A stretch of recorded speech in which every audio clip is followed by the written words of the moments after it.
Namaste. We know millions and millions of cases are pending in Supreme Court and High Courts of India. Is there a solution found in the new laws enacted, the three laws enacted in Parliament? Let's see.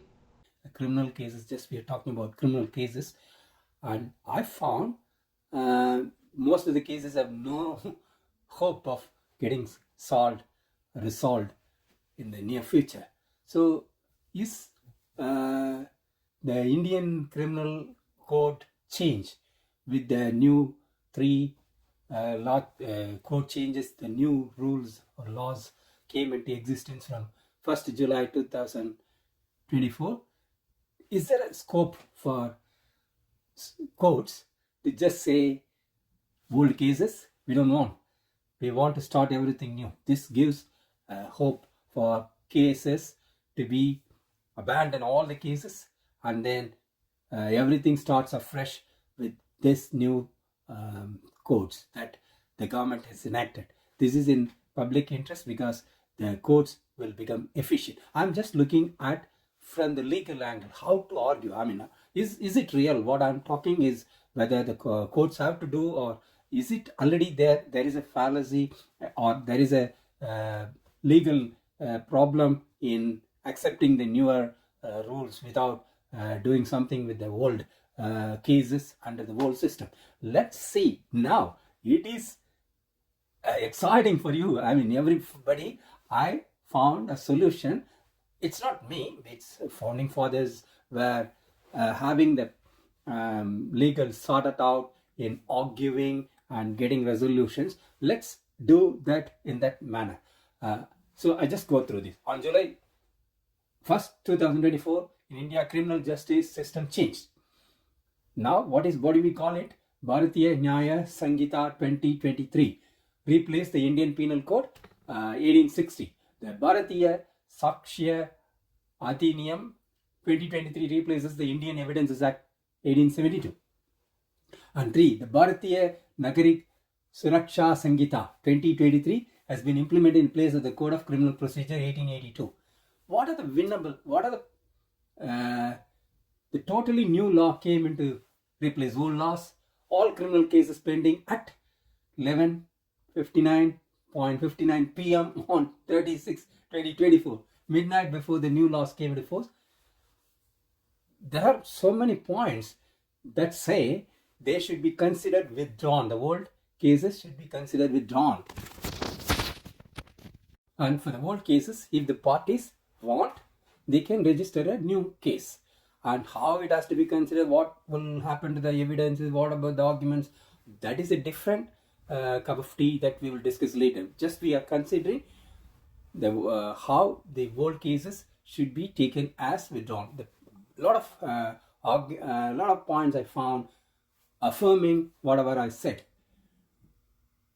All pending criminal cases should be considered withdrawn due to the implementation of new laws can be challenging, I know, but the legal system typically provide continuity in pending cases. This is a continuity even when laws are updated or replaced.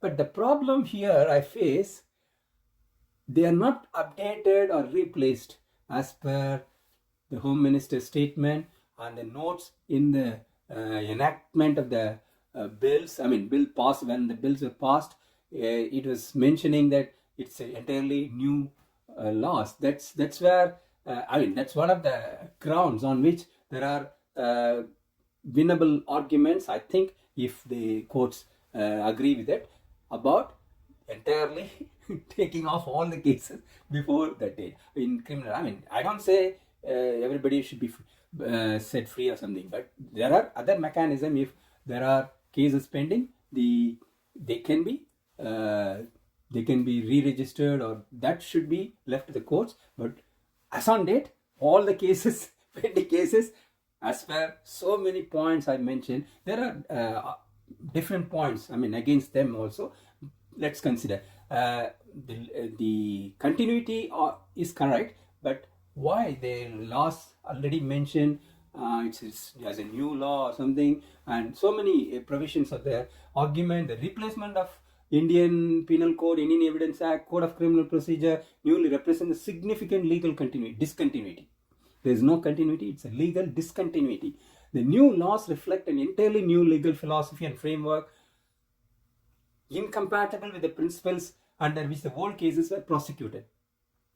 The foundational changes, it's a foundational change. So you can't stick with that, say, we dressed up the points, we just change this and that. The minister clearly and the ministerial group that was or parliamentarian panel that was considering it, everybody came up with the same, this is an entirely new law. So foundational changes necessitate that all existing cases be re-evaluated. For example, the sentencing, the total sentencing changed and put the old cases under the new regime. It's significant problem, and the parole bail laws changed, and how the courts have to consider cases. Also, the scope has also changed, withdrawn, because the fundamental change is necessary that all existing cases be re-evaluated or withdrawn because the underlying legal basis has been fundamentally altered. And this is legal discontinuity. Second point is about the fairness and the justice. Continuing with cases under the old laws would violate principles of fairness and justice. The new laws may introduce new definitions, standards of proof, and procedural safeguards, so many, that were not available under the old laws. The point here is to ensure a fair trial and equal treatment under the new legal regime. It would be just to withdraw all pending cases and allow them to be refiled if they want under the new legal provisions if necessary. The third bullet point here is legal precedent and interpretation. The introduction of entirely new laws would require new interpretations and legal precedents. Old cases that rely on interpretation of laws that no longer exist should not proceed without being reassessed under the new legal standard. To consider which one will apply, which one will not apply is again, it makes the case pending load, it will increase. Rather, we want a solution, a fresh start. The withdrawal of cases would allow for a fresh legal process where the new laws could be correctly applied and interpreted, ensuring consistency in the legal system. It will be very easy. Procedural integrity. Arguing the procedural rules under the new laws might differ significantly from the old ones. Continuing with the cases under the old procedure could lead to procedural discrepancies affecting the integrity of the legal process. To maintain the procedural integrity of the justice system, it is essential to withdraw pending cases and allow them to be refiled under the new procedural framework. We will come back for more points in the next video.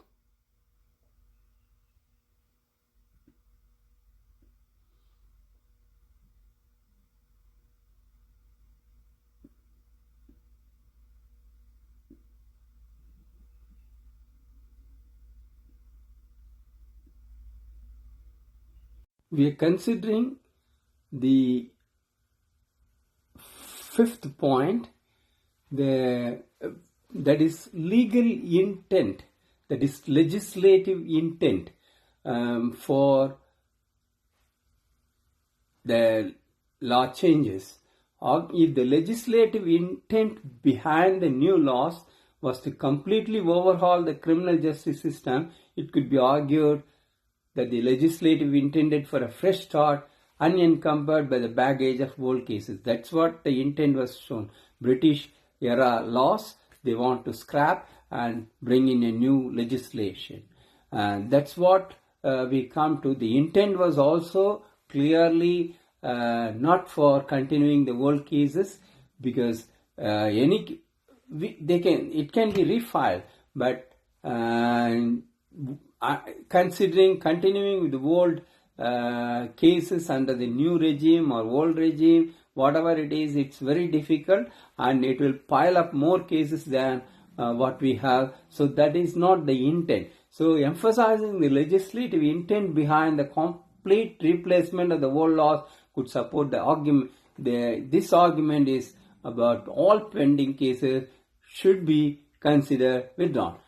The sixth point is public policy consideration. Public policy might favor the withdrawal of the pending cases to ensure that the new laws are applied uniformly, and that just then otherwise different period, different laws is not maintainable, it's not uniform.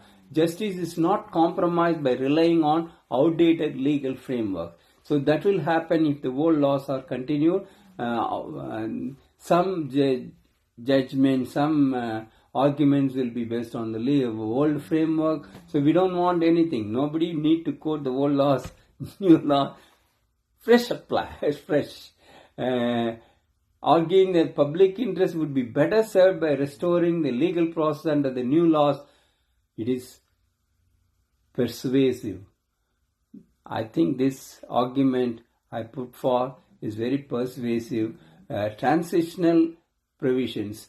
The new laws do not explicitly address how pending cases should be handled.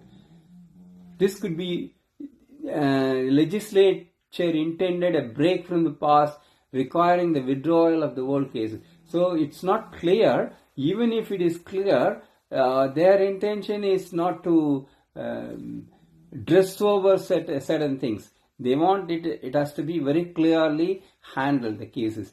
Absence of clear transitional provisions might be leveraged. This is the necessity of starting anew with application of the new laws. This is the biggest leverage we got, because clear transitional provisions are, I don't think it was there. If it is there also, it is inadequate to handle old cases. And even if it is there, there are procedural problems there, because how a judge can remember the old laws and new laws, and it's total confusion will happen if even transitional provisions allow it. Constitutional ground, depending on the constitutional framework, continuing old cases under new laws without a proper legal basis could almost violate constitutional rights such as the right to a fair trial. Constitutional arguments for withdrawing the old cases, I think it's necessary to protect the fundamental rights under the new legal regime. There may be some counterpoints I can anticipate. Opposing argument likely that the principle of legal continuity should apply, meaning that pending cases should continue under the laws in effect when they were initiated, unless explicitly stated otherwise by the new legislation. The problem is they were drawn, so they could have settled long back. Why it was not settled each case? So if it is continuing more, I even say the old laws were unable to solve immediately the problem, so that the new laws came. Why can't we use the new law to settle everything quickly and amicably, or quickly, or judged properly? And why can't we go forward with the new one? Why do we hang up with the old? If the new laws include provisions also how to handle pending cases, each case, it's very hard for them to define. Likely it can override any argument for withdrawal, but I don't say the pending cases, handling of them, how withdraw everything is defined means, then we can reconsider. I can make another argument based on the argument for that. Argument for automatic withdrawal of all pending cases due to the implementation of new laws is innovative. I know this is an innovative argument, but I know strong emphasis on legal discontinuity, fairness and procedural integrity. You have to do that. Given the potential counter argument, it's crucial. The continuity of law should not apply in this situation, as everything is new. Public policy and legislative intent favor starting anew under the new legal frame. Your continuity argument doesn't hold good. And one more thing.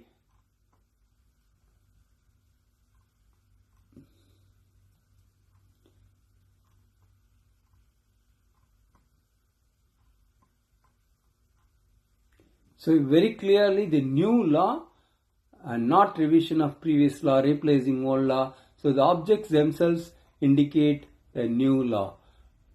The term new law in the statement of the objects and reasons for the Bharatiya Nyaya Sanhita Bill 2023. So I am putting for points also the real words there. Provides a strong foundation for because the legislation is not merely revision but a complete replacement of the Indian Penal Code IPC. Here are additional points I want to based on this terminology.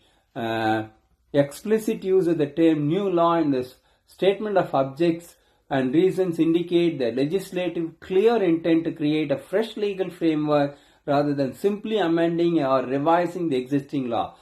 This demonstrates that the legislature envisioned the Bharatiya Nyaya Sanhita as a complete departure from the IPC, establishing a new legal order that is distinct and independent of the previous legal regime. Conceptual distinction, legal conceptual distinction. Referring to Bharatiya Nyaya Sanhita as a new law underscores that it introduces a fundamentally different set of principles, concepts and rules that are not present in the IPC. This conceptual distinction supports the argument that cases prosecuted under the old law IPC are not automatically transferable to the new framework and should be considered for withdrawal to ensure alignment with the new legal standards. I know patchwork can be done case by case. That prolongs the matter. That is not the intent concept of the law. From the legislative purpose, the purpose of enacting a new law is to address deficiencies, introduce reforms and provide a streamlined and modern legal frame. This purpose would be undermined if old cases based on now repealed IPC continue without re-evaluation under the new law. To fulfill the legislative purpose, it would be necessary to withdraw pending cases and allow new cases to be filed, ensuring they are in accordance with the newly established legal standards. Total legal overhaul. The phrase new law suggests a total overhaul. That was the mentioning by Home Minister as well of the criminal justice system, which implies that the legal landscape has changed so significantly that the old cases cannot simply continue without adopting to the new framework. This law doesn't say you change this word to that. They say it's a new, entirely new. The very nature of the new law replacing an old one indicates that previous legal proceedings based on repealed laws are no longer valid in the context of the current legal environment. Avoiding legal confusion. Continuing on this third video, let's continue with the argument about avoiding legal confusion because of the repeal laws and the new laws came into force about continuing old cases under a repeal law while a new law is in effect could lead to legal confusion and inconsistency in the application of justice. Term new law emphasizes that a clean break is intended, avoiding such confusion. Maintaining consistency and clarity in the legal process, all cases should be treated under new law, necessitating the withdrawal of the cases initiated in the repealed IPC. I request the court should not automatically renew or make it refile cases. It has to be by the parties because they may not want new cases. This case, they may be in their mind thinking, when will it end? So if it ends, they have to make their own, and 20 years a criminal law case is pending, and what happened to the appellant or what happened to the parties, we don't know at the moment. So let them file. It should not be automatically refiled. Just judicial interpretation and application. The judiciary role in interpreting and applying the law would be complicated if cases. So this will be a burden on the judiciary if we go like that. If cases were to proceed under a legal framework that no longer exists. The term new law highlights that the judiciary is now required to apply this fresh legal framework, not the outdated one. ensuring all criminal cases are re-evaluated or refiled. Re-evaluated, it has to be by the parties, not by the court. They have to refile.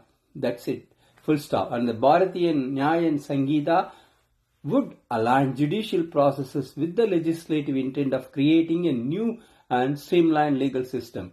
Precedent and legal doctrine also dictates that the introduction of new law suggests that previous legal doctrines, interpretations and precedents based on the IPC may no longer be applicable. Continuing with the old cases could lead to conflicts with the new legal principles introduced. So many, I can point out so many introduced by the Bharatiya Nyaya Sanhita. To ensure that legal precedents and doctrines align with the new law, it's necessary to withdraw old cases and start fresh under the new legal framework.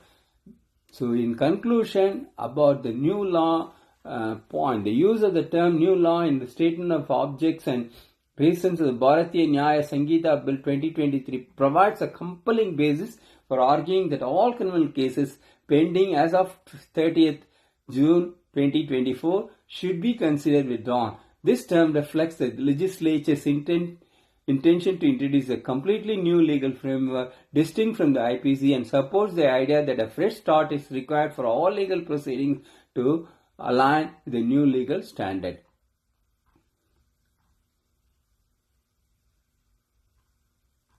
In the Act published of Bharatiya Nyaya Sanhita Bill 2023, the Chapter 20, which repeals the old Indian Penal Code, repeals and savings 358(1). The Indian Penal Code is hereby repealed.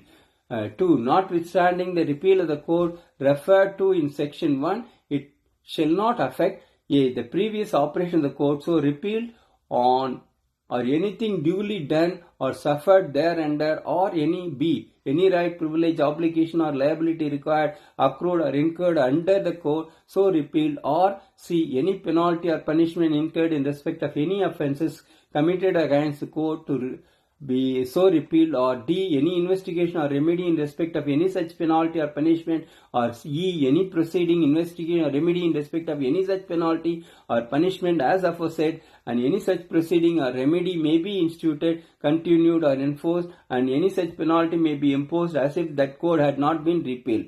B. Notwithstanding just such repeal, anything done or any action taken under the said code shall be deemed to have been done or taken under the corresponding provision of the Sanhita. The mention of particular matters in subsection 2 shall not be held to prejudice or affect the general application of Section 6 of the General Clauses Act 1897, which records the effect of the repeal.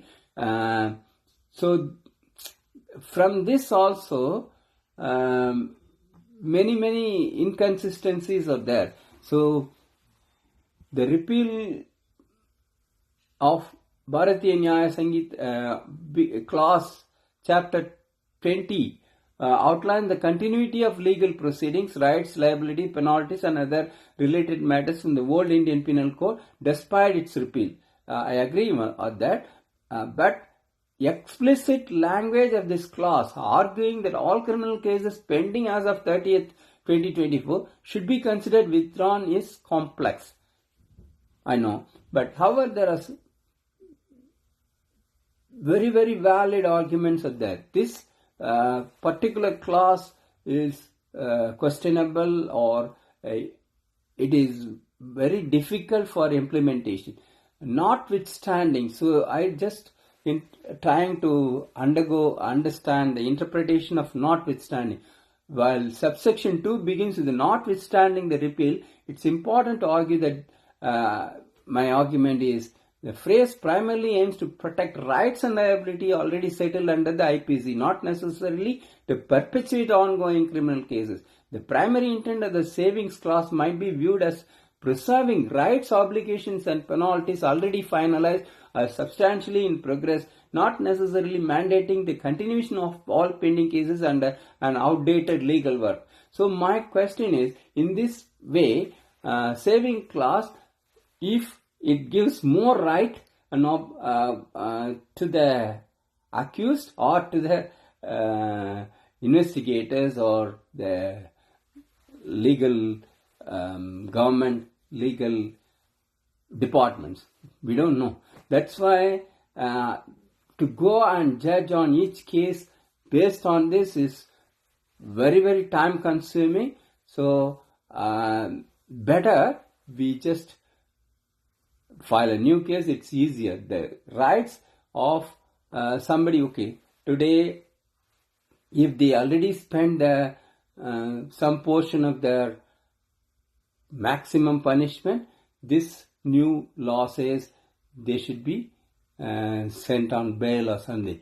So too many things are there that needs interpretation. It takes a lot of time of the court. So totally the courts will be at a standstill if we are to follow that. New stand argument section 3 states that anything done on any action taken on the repealed IPC is deemed to have been done or taken under the corresponding provisions of the new Sanhita. This implies that there is room for re-evaluating pending cases to ensure they align with the new law. The re-evaluation power could be argued. This is a necessitating the withdrawal of all pending cases. Once you withdraw the cases only, we can continue. The other way is the case argument will be less than this particular argument of whether it needs to be under the new law or this is too time consuming for the courts, requiring them to refill or reconsider the new legal standard introduced by the Bharatiya Nyaya Sanhita. Conflict with the legislative intent.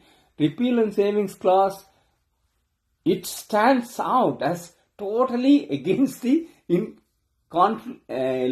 legislative intent. While maybe the Supreme Court has to consider whether they have to strike down this clause, while ensuring continuity in some respects should not override the clear legislative intent to introduce a completely new legal framework. Insisting on the continuation of old cases could be seen conflicting with the intent to apply the new law. I'm arguing the forcing old cases to continue in the guise of savings would undermine the purpose of enacting a new law, and hence those cases should be withdrawn to uphold the new legal right.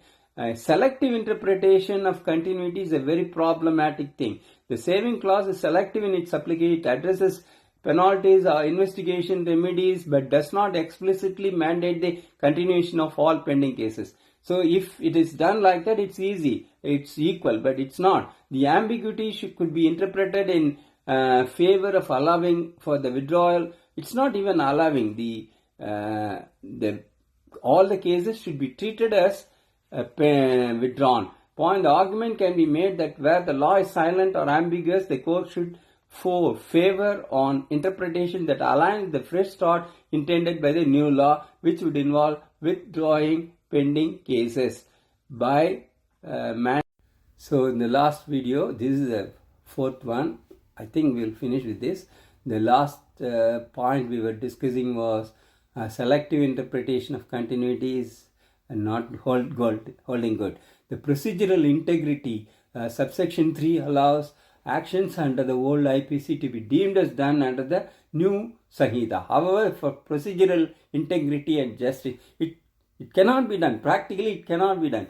Cases should be formally refiled to ensure they conform with the new procedural and substantive legal standard. So what about if the punishment period vary? What will happen? So that's one point. Too many things are there that are not proper alignment of the old law with the new law. So it's difficult. Ensuring that all cases conform to the new legal framework requires withdrawal of pending cases, which could then be reinitiated under the Bharatiya Nyaya Sanhita if necessary.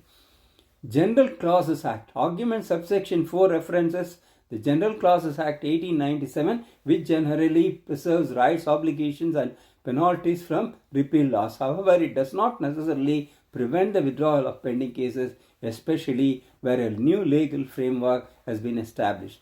Arguing about the general principle of the General Clauses Act, this should not prevent the withdrawal of pending cases where a completely new legal regime has been enacted, could be This is a very big point for consideration for the courts. Potential for reassessment. Subsection 3 suggests that actions under the old IPC can be considered under the new Sanhita. This could be interpreted as providing an opportunity to reassess whether pending cases are still appropriate or valid under the new law. The withdrawal of pending case could be argued as necessary step for the reassessment, ensuring that all legal actions are consistent with the current legal framework. Easier method we are following is to consider all the cases as withdrawn. It will swiftен all the courts in India, Supreme Court, High Court, every court will be energetic and go from fresh start. They will start everything anew. That will be the big change in the legal system. That was the intent of the law, but continuing the old cases under the old law and thinking whether they can fit into the new regime will make a lot of confusion. That will make the Supreme Court and other high courts as oldest form of courts rather than the fresh new look we want for the courts. So this will hamper their newest century look. Repeal and savings clause is designed to ensure legal continuity. It does not explicitly mandate the continuation of all pending cases. There is room for the clear legislative intent to be understood because it introduced a new law, and the need for procedural integrity required the withdrawal of all pending cases as of June 30th, 2024 to align with the new legal framework and the Bharatiya Nyaya Sanhita. However, the argument would need to, my argument is navigating the strong presumption in favor of continuity. You also want continuity, I want also continuity, but I want the continuity of the integrity of the system rather than the old framework. The old framework we already got rid of. What about the legal cases? Let them file afresh. Protections offered by the saving clause is not very clear. It's unimplementable. I talk about 10 new things in the collective changes of the 3 old laws. From these 10 points, we can establish the strong argument. New criminal laws. The point 1 is criminal case judgment must be delivered within 45 days after the trial ends. Changes must be framed within 60 days of the first hearing. All state government must implement witness protection scheme to ensure the safety and cooperation of witnesses. This is a change. I'll argue about that later, but I'll put all the points first. Statements from rape victims will be recorded by a female police officer in the presence of the victim's guardian or relative. Medical reports must be completed within 7 days. How we can address that? Old cases already done. Do you want to do it again? And judgment must be delivered within 45 days after the trial ends. If it was not done from the previous regime, can we do it now? A new chapter in the law addresses crimes against women and children. Buying or selling of a child is classified as a heinous crime, punishable by severe penalties. Gang rape of a minor can result in a death sentence or life imprisonment. So what happened to people did the old thing in the old regime? So can we just let them go, or do we want to bring them into the new law? That's a big question. So just take off the case, then we will reconsider. The law now includes punishment for cases where women are abandoned after being misled by false premises of marriage. What will we do with that old regime and new regime? There's a conflict. Victims of crimes against women are entitled to receive regular updates on their cases within 90 days. What will you do with the new old cases? So many cases are pending. All hospitals are required to provide free first aid or medical treatment to victims of crimes against them. This is a new law. Old law did it. So Mixing with old law and new law, it's a lot of confusion. Both the accused and the victim are entitled to receive copies of the FIR, police report, charge sheet, statement of confessions and other documents within 14 days. If it was not done by previous regime, what will you do now? Courts are allowed a maximum of 2 adjournments to avoid unnecessary delays in case hearing. What will you do? What was done before? Incidents can now be reported via electronic communication, eliminating the need to visit a police station. The introduction of zero FIR allows individual to file first information report at any police station regardless of the jurisdiction. So it makes it easy for anybody to file a complaint and FIR. Then why do we still keep the old laws? And that took long time for somebody to file a case. In between, the witness change, the evidence could not be taken at that time. So so I think it's totally unfair to continue with the old cases in the new regime. So it has to be filed new. They can take the evidence from the old one, but under the new regimes, vigorous requirements. Arrested person has the right to inform a person of the choice about their situation so that he can receive immediate report. Arrest details will be prominently displayed in police and district. So what happened if it was not done in the previous regime? Can the victim or can the defendant claim that now, or I don't know, it's now mandatory for forensic experts to visit crime scenes for serious offences and collect evidence. So it was not done before. What will we do? The definition of gender now include transgender people for certain offences against women. Victim statement should be recorded by women magistrate when possible. If unavailable, male magistrate must record the statement in the presence of women. Statement related. So all these things didn't happen before. What will you do now? So this new, okay, I'll have to go to another video to finish these 10 points. I'll just consider now. Later I'll come in another video now. Let me take the 10 important changes. The introduction of the new Bharatiya Nyaya Sanhita, Bharatiya Nagarik Suraksha Sanhita and Bharatiya Sakshya Adhiniyam. They bring significant changes to India's criminal justice system. Given these changes, the argument that all pending cases should be considered withdrawn as of June 30, 2024 is strengthened every minute. This can be based on the idea that old cases cannot be properly fitted into this new legal framework. Let's consider the 10 changes and how they usher in this withdrawal of all pending cases regime.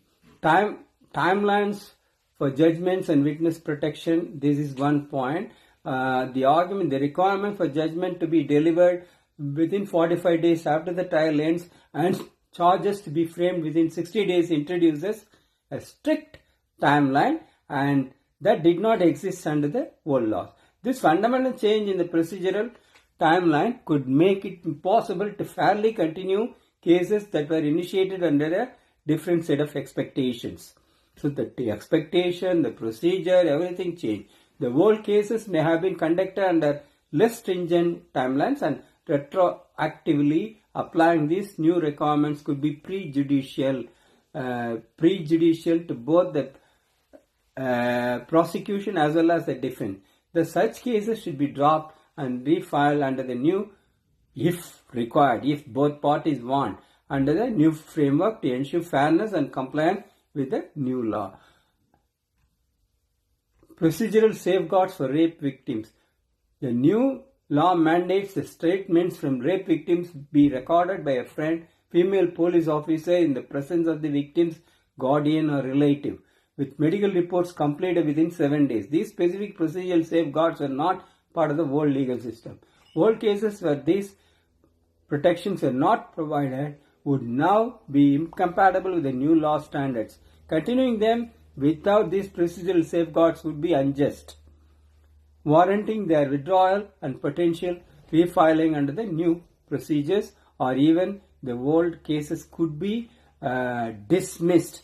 I am just introducing withdrawal instead. Withdrawal, the court can summarily dismiss all the pending cases before the law change came into being, just because it opens up easier because of new laws.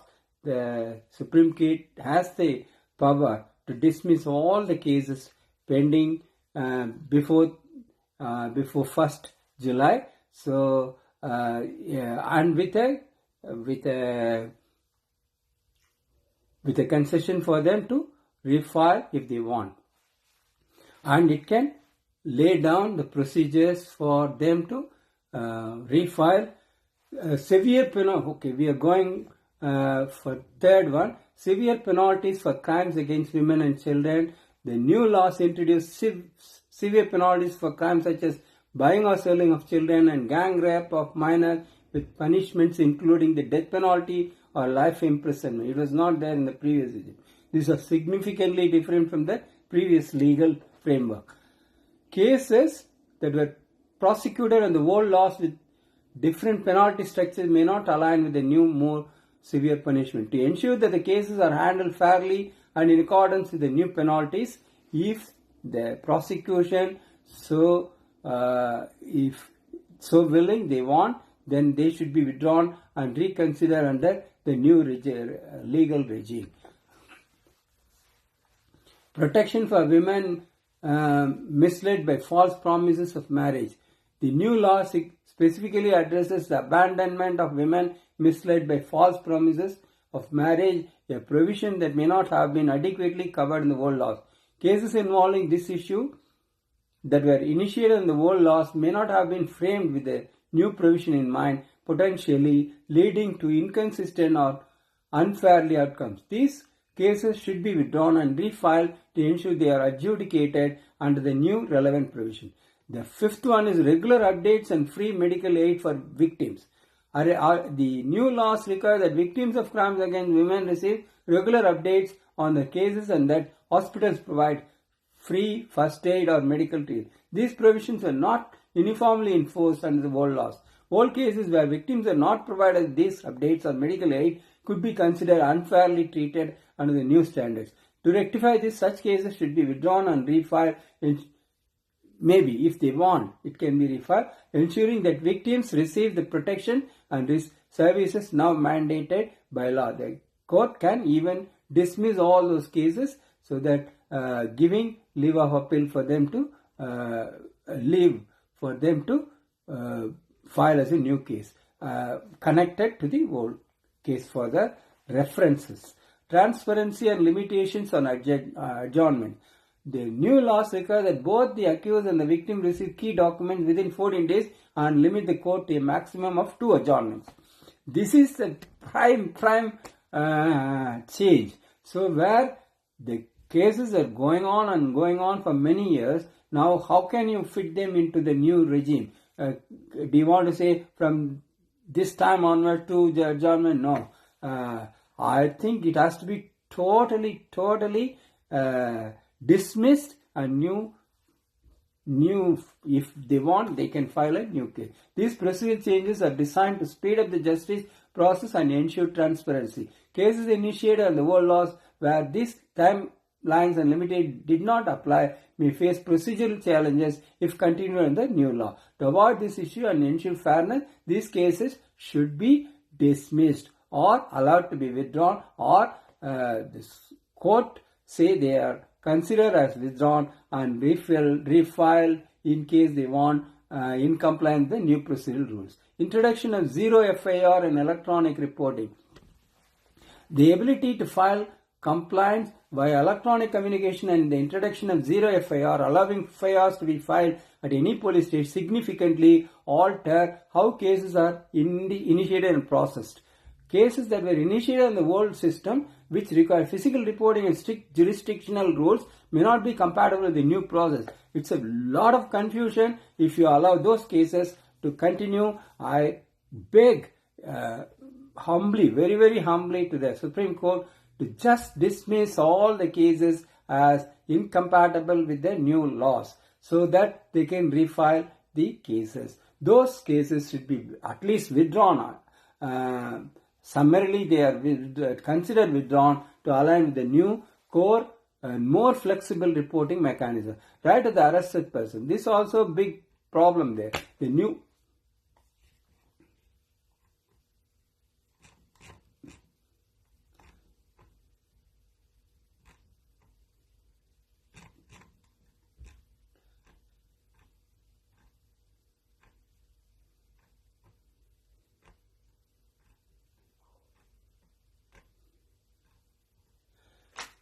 regular update and free medical aid for victim. New law requires the victims' crimes against women receive regular updates on their cases.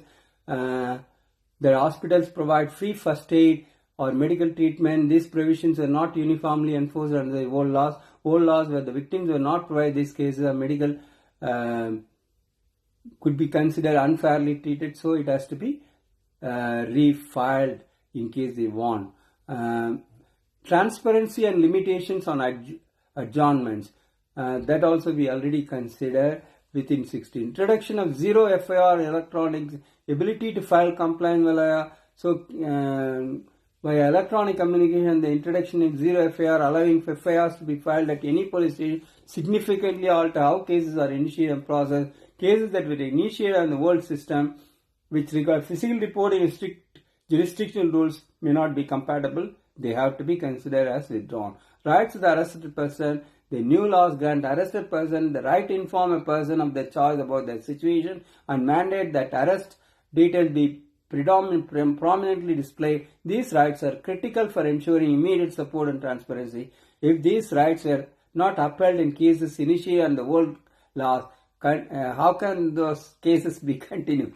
They are summarily, without going through all the cases one by one. The aim of the law is not to complicate the system, but to just make a fresh start and make the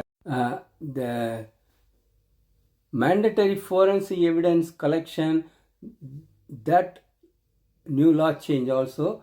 The law requires forensic experts to visit crime scenes for serious offenses and collect evidence, a provision that enhances the reliability and accuracy of criminal investigation. What will happen to the old cases? Cases that were investigated without the benefit of the mandatory forensic evidence collection may be lacking in critical evidence required under the new standard. These cases, why we consider each and every case omnibus order by the Supreme Court say all the criminal cases are considered as withdrawn and they can refile it with the right to refile. That will be the easier and proper solution, and that will make the judicial system and the judgment and the adjudications fair and quicker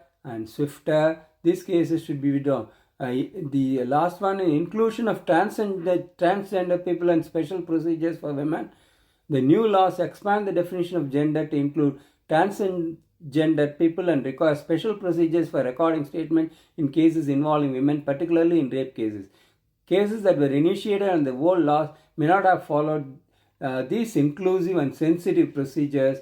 So, continuing such cases without ensuring that these new standards are met could result in injustice, necessitating their withdrawal and reinitiation if they need under the new legal regime. The transgender may be from the not only from the accused, maybe witnesses also. So many things they may not fit into the whole system. The significant changes, in conclusion, the significant changes introduced by the Bharatiya Nyaya Sanhita, Bharatiya Nagarik Suraksha Sanhita and Bharatiya Sakshya Adhiniyam reflect a new approach to criminal justice in India. That's very nice. Given the extent of these changes, it can be that old cases cannot be retrofitted into the new system without risking injustice. In the fairness of justice, therefore, to ensure that all cases are separately, in case they don't take my argument, they have to handle each and every case, and so it will elongate the system, the time of court proceedings. So the regime change was initiated just to make things faster and swifter. So in that case, omnibus order, or the judge can say, the Supreme Court bench can consider this as a suo moto, or taking from the argument from here, and they can consider cases are handled fairly, and they cannot handle it in line with the new legal standard. They should consider its utmost necessity to make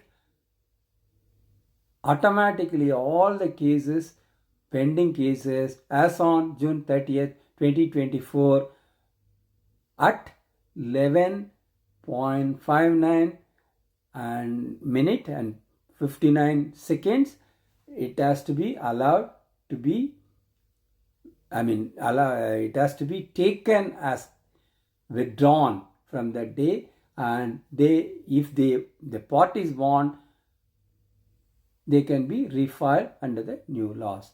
This is my, and what about my argument may be applied to PMLA and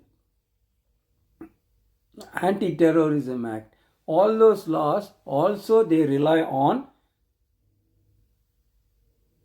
these three Sakshi. All those laws also rely on, the basis of those laws are also in Indian Evidence Act, Indian Criminal Code, all those. So all those things change. So my argument covers all PMLA and all cases under PMLA, all cases under Anti-Terrorism Act, and all those special acts also. They, whatever cases are there, they have to be dismissed, one, or they have to be considered automatically as withdrawn, and the parties have the choice of refiling them. Nobody will question if they don't refile. They can refile, or the parties come to a conclusion, come to an understanding, then criminal case, how can so there is provision in the new law about arbitration and the community sentences. If it can be at their level, the police official level, if when they refile also, they can come and say the parties agreed to have the community sentences. They will work for half an hour, 6 months, or 1 year, or 2 years, 3 years in community. So they can come up with that, rather than going, that will be easy. That will make the courts work easier. Fresh cases come with new cases. That's my thinking, and I plead the Supreme Court to consider this as an application. I am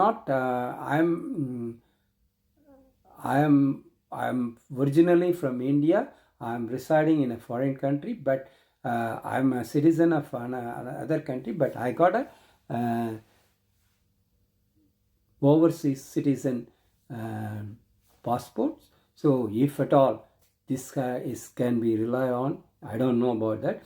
If you want to take this, okay. Otherwise, the courts, I request, they can take from this video as a suo moto, and they can decide based on the arguments I put, and whatever the other counsel counter argue on this or supporting arguments, from that they can initiate the proceedings and finally decide as per their own thinking. Thank you.